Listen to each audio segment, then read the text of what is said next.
how to unblock people on WeChat, so please make sure to watch this video till the end. The very first step is to open your application WeChat. You can easily get this application from Play Store or an App Store. Open it. It will directly take you to this page. Click on Me at the bottom right corner. Head over to Settings.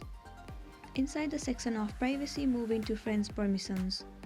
The option of Blocked List will be visible to you. Click on it. It will show you the list of the people that you have blocked on WeChat. Here you can see that I have blocked one person. Now in order to unblock this person, what you need to do is click on their profile. Click on three dot at the top right corner. Right now you can see that the option of block is enabled. Now in order to unblock, you have to turn off this option. There you go, this person has been unblocked. So this much for today, and this was the tutorial video on how to unblock people on WeChat. I hope you found this video useful. If it does, please make sure to give thumbs up and subscribe to our channel. We'll see you on my next video.